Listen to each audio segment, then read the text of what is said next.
నమస్కారం, బే న్యూస్ కి స్వాగతం. నేను మీ మహంతి. ముందుకి నాటి ముఖ్యాంశాలు.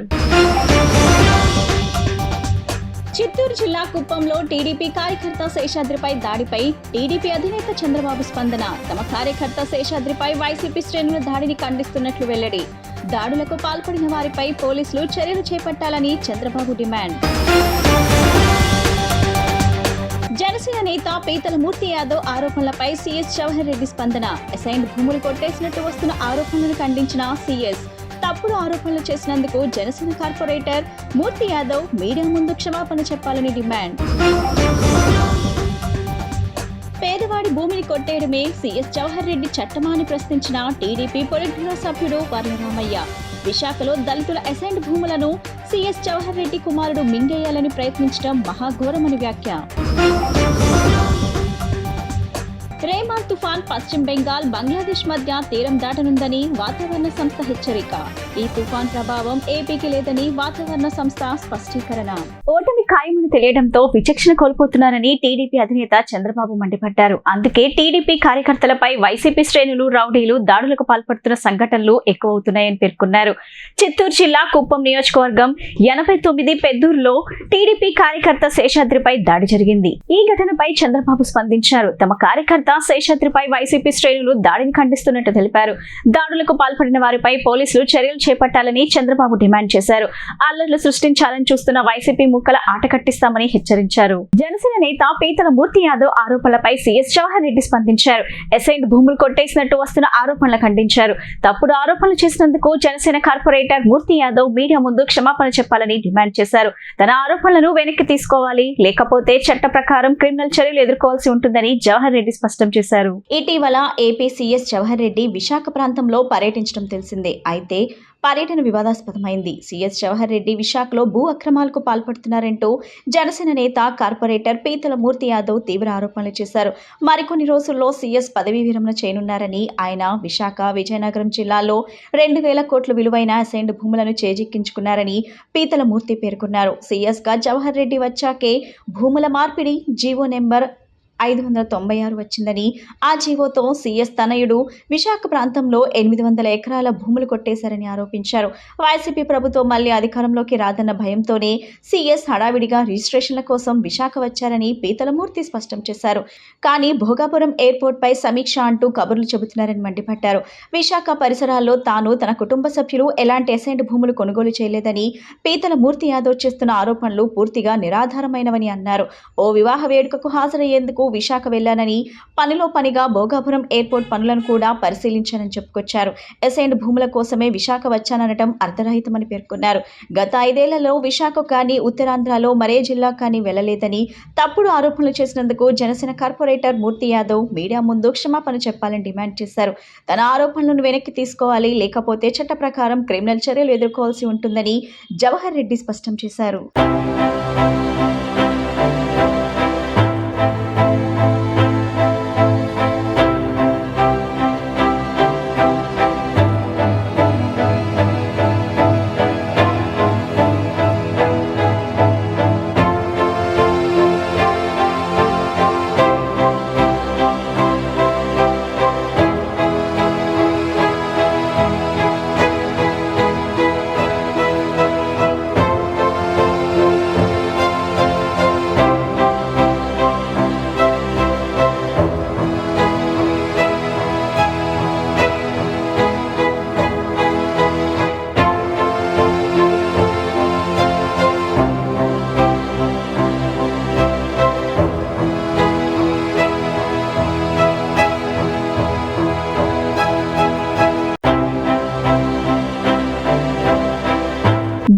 ఊర్లు పంచుకున్నట్లుగా జగన్ రెడ్డి గ్యాంగ్ పేదల భూములను దోచుకొని పంచుకుంటున్నారని టీడీపీ పొలిట్ బ్యూరో సభ్యుడు వర్లరామయ్య మండిపడ్డారు. విశాఖలో దళితుల అసైన్డ్ భూములను సీఎస్ జవహర్ రెడ్డి కుమారుడు మింగేయాలని ప్రయత్నించడం మహాఘోరమని వ్యాఖ్యానించారు. పేదవాడి భూమిని కొట్టేయడమే సీఎస్ జవహర్ రెడ్డి చట్టమా? సుమారు 4000 కోట్ల విలువ గల 800 ఎకరాల అసైన్డ్ భూములను తన కుమారుడికి అప్పనంగా కట్టబెట్టేందుకు ప్రభుత్వ ప్రధాన కార్యదర్శి జవహర్ రెడ్డి జీవో నెంబర్ 596 విడుదల చేయడం ఘోరాతి ఘోరమని పేర్కొన్నారు. ఈ రాష్ట్రంలోని ఐఏఎస్ అధికారులకు ఆదర్శంగా నిలబడాల్సిన సీఎస్ఏ బరితెగించి భూబకాసురుడని వేషం వేస్తే రాష్ట్రంలో న్యాయం చేసేవారెవరు? అన్యాయం జరుగుతుందయ్యా, మాకు న్యాయం చేయండి ఎవరినైతే వేడుకుంటామో అతనే అన్యాయాలు చేస్తుంటే ఇంకెవరికి చెప్పాలో అర్థం కావటం లేదు. పేదవారు ఆకలి మంటలతో ఉన్నారు కాబట్టి వారి ఇంటికి వెళ్లి పెన్షన్ పంపిణీ చేయండి సీఎస్ జవహర్ రెడ్డిని మేము వేడుకున్నా చస్తే చావనివ్వండి అన్నట్లు నిర్లక్ష్యంగా సమాధానం చెప్పారు. పేద ప్రజల ఉసురు పోసుకోవటం వల్లనే సీఎస్ జవహర్ రెడ్డి భూభాగవతం బయటపడింది. ఉత్తరాంధ్రలో దాదాపు 60% భూములను కడప వాళ్లే కొట్టేశారు. కడప వాళ్ళకి ఇక్కడ పనేంటని మంత్రి ధర్మాన కూడా అన్నారు. పేద దళితుల జీవనోపాధి కోసం ప్రభుత్వం ఇచ్చిన అసైన్డ్ భూములను మదించిన ఏనుగుల్లాంటి ఇటువంటి అధికారులు వారి అండతో రాజకీయ నాయకులు కొట్టేయటం దుర్మార్గం, పాపం కూడా. దళితుల భూములు కొనకూడదు, ఆక్రమించకూడదని చట్టాలున్నా ఎంతో మంది అధికారులు బరితెగించిన రాజకీయ పెద్దలు డబ్బు మదంతో కొట్టుమిట్టాడుతున్న వారు దళితుల భూములను వారి అవసరాలను ఆసరాగా తీసుకొని కొద్దో గొప్ప ధనాన్ని వాళ్ళ ముఖాన కొట్టి కోట్లు విలువ చేసే అసైన్డ్ భూములను దోచేశారని మండిపడ్డారు. వైఎస్ఆర్ కాంగ్రెస్ పార్టీ 13వ తారీఖున పోలింగ్ జరిగింది. పోలింగ్ జరిగిన తర్వాత వాస్తవాన్ని గ్రహించారు. పోలింగ్ సరళి గమనించారు. ఇక ఆ రోజు నుంచి మొదలుపెట్టారు నిరాశ నిస్పృహలతోటి ఎవరు కనపడితే వాళ్ళ మీద అభండాలు వేస్తున్నారు, అపోహలు సృష్టిస్తూ ఉన్నారు. ఈ రోజున వాళ్ళ బ్లూ పత్రికలు అంటాం కదా, నీలి పత్రికలు, అవి ఆ నీలి పత్రికల్లో వెబ్కాస్టింగ్ హైజాక్ అంట, వెబ్కాస్టింగ్ హైజాక్ అని రాస్తూ ఆ బటన్లు నొక్కేది చంద్రబాబు గారి దగ్గర ఉన్నాయంట. ఏమి బుద్ధి లేని రాతలయ్యా మీది. పత్రిక ఉందని, చేతుల్లో పెన్ ఉందని మీ నోటికి వచ్చినట్టు రాస్తారా? వెబ్కాస్టింగ్ మ్యాండ్ బై హూమ్? అందుకన్నాను అవగాహన రాహిత్యుడు అతను సజ్జల రామకృష్ణారెడ్డి. అతనికి ఏమీ తెలీదు, తెలిసినట్టుగా ఒక మేధావిలాగా ఒక సృష్టిస్తాడు ఎదురు వాటి అందరికీ. వెబ్కాస్టింగ్ ఎవరి కంట్రోల్లో ఉంటుంది? ఎలక్షన్ కమిషన్ కంట్రోల్లో ఉంటుంది. దాన్ని ఎవరు సూపర్వైజ్ చేస్తారు? జిల్లాల్లో డిస్ట్రిక్ట్ కలెక్టర్స్ చూస్తున్నారు, నియోజకవర్గాల్లో ఆర్ఓస్ చూస్తారు. ఆర్ఓలు అంటే జాయింట్ కలెక్టర్, సీనియర్ ఆఫీసర్లు, ఆర్డీఓలు ఆ స్థాయిలో ఉంటారు. వాళ్ళందరూ ఎవరు? మీరు పోస్ట్ చేసిన వాళ్ళు కాదా? కలెక్టర్లందరూ, జాయింట్ కలెక్టర్లందరూ మీరు పోస్ట్ చేసిన వాళ్ళు కాదా? బంగాళాఖాతంలో ఏర్పడిన వాయుగుండం తుఫాన్గా మారుతుందని భారత వాతావరణ సంస్థ వెల్లడించింది.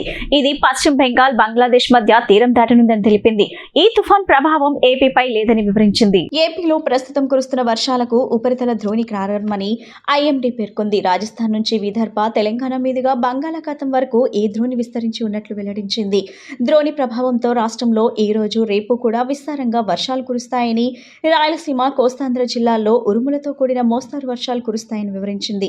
మంగళవారం నుంచి ఏపీలో పొడి వాతావరణం ఉంటుందని తెలిపింది. రోడ్లు పగలగొట్టే రోహిణి కార్తె వర్షపు జల్లులు కురిపించింది. రీమల్ తుఫాన్ ప్రభావంతో జిల్లాలో శనివారం ఉదయం నుంచి మబ్బులతో కూడిన వాతావరణం ఏర్పడింది. కొద్దిసేపు ఉక్కపోతగా ఉన్నప్పటికీ తర్వాత జోరున వర్షం కురిసింది. విజయవాడలో కురిసిన వర్షానికి రహదారులన్నీ జలమయమయ్యాయి. రిమాల్ తుఫాన్ ప్రభావంతో జిల్లాలో శనివారం ఉదయం నుంచి మబ్బులతో కూడిన వాతావరణం ఏర్పడింది.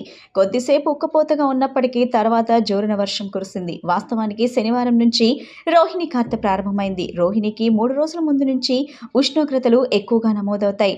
రీమాల్ ప్రభావంతో వాతావరణంలో ఒక్కసారిగా మార్పులొచ్చాయి.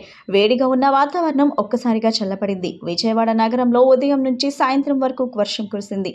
Ben circle, Ramalingeswar Nagar, Krishnalanka, 1 town, Kothapeta, Bhavanipuram, Gunadala, Patamata, Ramavarappadu ప్రాంతాల్లో విస్తారంగా పడింది. సాయంత్రం వరకు మబ్బు వాతావరణం కొనసాగింది. తిరువూరు, మైలవరం, రెడ్డిగూడెం, గంపలగూడెం ప్రాంతాల్లో మాత్రం తుంపర్లతో కూడిన జల్లు కురిసింది. కాగా విజయవాడలో కురిసిన వర్షానికి రహదారులన్నీ జలమయమయ్యాయి. పటమట, బెన్ సర్కిల్ ప్రాంతాల్లో ఉన్న బస్ షెల్టర్లోకి వర్షపు నీరు రావడంతో ప్రయాణికులు ఇబ్బందులు పడ్డారు. ఈ వాతావరణం మరో 2-3 రోజుల వరకు ఉంటుందని వాతావరణ శాఖ తెలిపింది. జిల్లాల్లో శనివారం 268.4 మిల్లీమీటర్ల వర్షపాతం వర్షపాతం నమోదైంది. అత్యధికంగా విజయవాడలో, అత్యల్పంగా నందిగామలో వర్షం కురిసింది. విజయవాడ సెంట్రల్ పశ్చిమలో 34.6, ఉత్తరంలో 34.2, తూర్పులో 34.0, రూరల్లో 32.8, మైలవరంలో 24.2, విస్సన్నపేటలో 15.2, జి గుంటూరులో 14.2, ఏ కొండూరులో 14.0, రెడ్డిగూడెంలో 10.4, ఇబ్రహీంపట్నంలో 8.4, తిరువూరులో 2.8, వీరులపాడులో 2.8, గంపలగూడెంలో 2.4, కంచికచర్లలో 2.4, నందిగామలో 1.4 మిల్లీమీటర్ల వర్షపాతం నమోదైంది. వత్సవాయి, చెక్కైపేట, పెనుగంచిప్రోలు, చందర్లపాడులో ఎలాంటి వర్షపాతం నమోదు కాలేదు.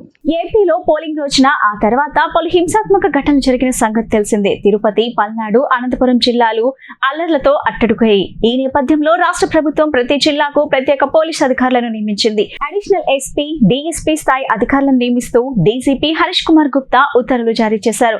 మొత్తం 56 మందిని ప్రత్యేక అధికారులుగా నియమించారు. ఆయా జిల్లాల ఉన్నతాధికారులకు రిపోర్ట్ చేయాలని వారిని ఆదేశించారు. సున్నిత ప్రాంతాల్లో శాంతి భద్రతల బాధ్యతలను ప్రత్యేక అధికారులకు అప్పగించాలని డీసీపీ తన ఉత్తర్వుల్లో పేర్కొన్నారు. కాగా సమస్యాత్మక ప్రాంతాల్లో ఒకటిగా ఉన్న పల్నాడు జిల్లాకు 8 మంది పోలీస్ అధికారులను కేటాయించారు. వారిలో 6 అదనపు ఎస్పీలు, 2 డీఎస్పీలు ఉన్నారు. ఇసుక కొరత తీవ్రంగా వేధిస్తుందని, ధరలు రెట్టింపు కావడంతో భవన నిర్మాణ పనులు లేక కార్మికులు తీవ్ర ఇబ్బందులు పడుతున్నారని సిపిఎం రాష్ట్ర కార్యదర్శి వర్గ సభ్యుడు సిహెచ్ బాబురావు పేర్కొన్నారు. ఎన్నికల కోడ్ పేరుతో అభివృద్ధి పనులు ఆగిపోయాయని, బిల్లులు రాక గుత్తేదారులు పనులు చేయడం లేదన్నారు.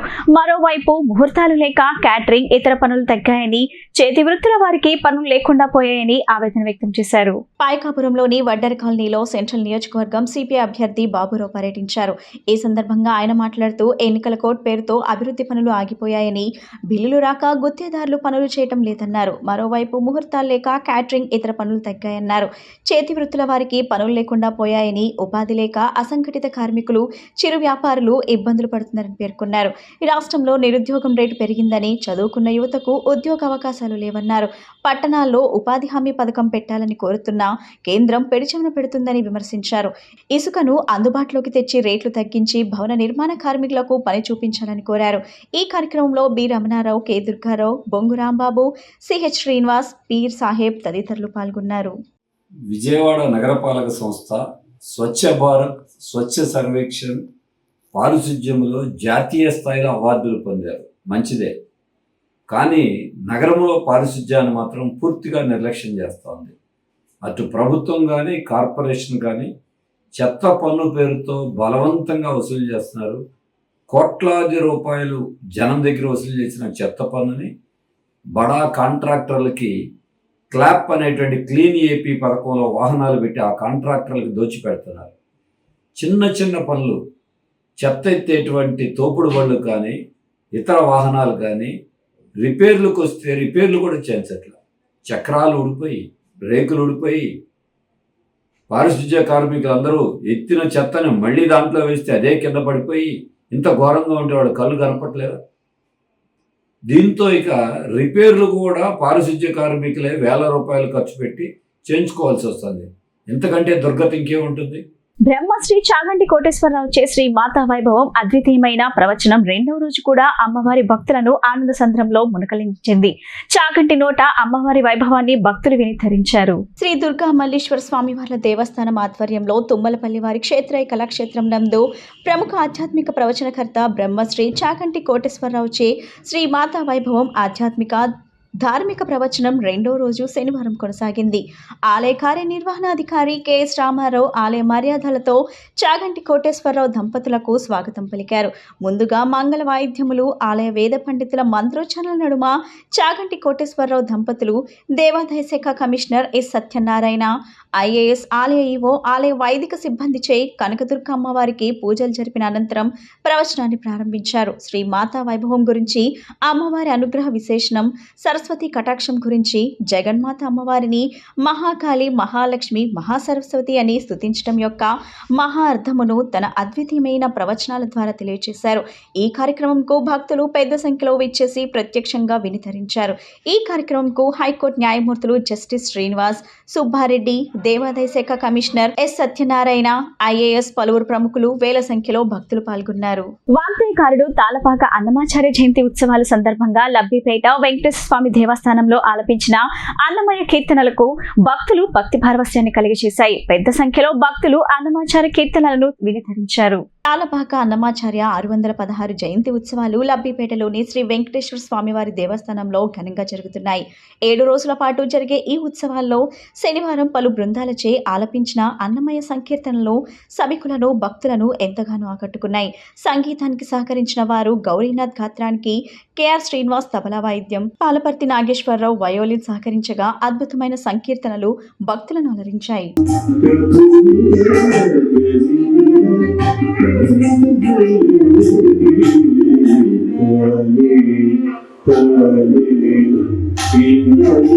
చంద్రశేఖర్ కల్చరల్ అకాడమీ ఆధ్వర్యంలో సినీ సంగీత విభావరి కార్యక్రమం శ్రోతలను అలరించింది. గాయని, గాయకులు ఆలపించిన అలనాటి మధుర గానాలను శ్రోతలను విశేషంగా ఆకట్టుకుంది. గాంధీనగర్ హనుమంతరాయ్ గ్రంథాలయ సంగీత విభావరి. గాంధీనగర్ హనుమంతరావు గ్రంథాలయంలో శనివారం చంద్రశేఖర్ కల్చరల్ అకాడమీ ఆధ్వర్యంలో సినీ సంగీత విభావరి కార్యక్రమం జరిగింది. ఈ కార్యక్రమంలో గాయకులు దండు చంద్రశేఖర్, వడ్డాది కామేశ్వరి, మల్లాది స్వాతి, మంగిపూడి కళ్యాణి, శిరీషలు పాడిన సినీ గీతాలు పాటల ప్రియులను ఎంతగానో మురిపించాయి.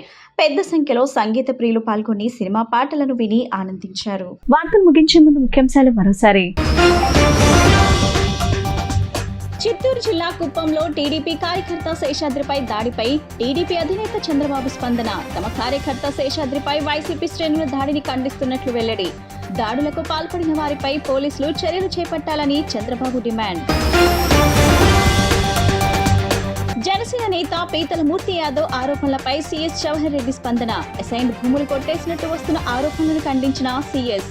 తప్పుడు ఆరోపణలు చేసినందుకు జనసేన కార్పొరేటర్ మూర్తి యాదవ్ మీడియా ముందు క్షమాపణ చెప్పాలని డిమాండ్. పేదవాడి భూమిని కొట్టేయడమే సీఎస్ జవహర్ రెడ్డి చట్టమా అని ప్రశ్నించిన టీడీపీ పొలిట్ బ్యూరో సభ్యుడు వర్లరామయ్య. విశాఖలో దళితుల అసైన్డ్ భూములను సీఎస్ జవహర్ రెడ్డి కుమారుడు మింగేయాలని ప్రయత్నించడం మహాఘోరమని వ్యాఖ్య. రేమాల్ తుఫాన్ పశ్చిమ బెంగాల్, బంగ్లాదేశ్ మధ్య తీరం దాటనుందని వాతావరణ సంస్థ హెచ్చరిక. ఈ తుఫాన్ ప్రభావం ఏపీకి లేదని వాతావరణ సంస్థ స్పష్టీకరణ. ఈ బులెటిన్ ఇంతటితో సమాప్తం. తిరిగి మరో బులెటిన్ కలుద్దాం. నమస్కారం.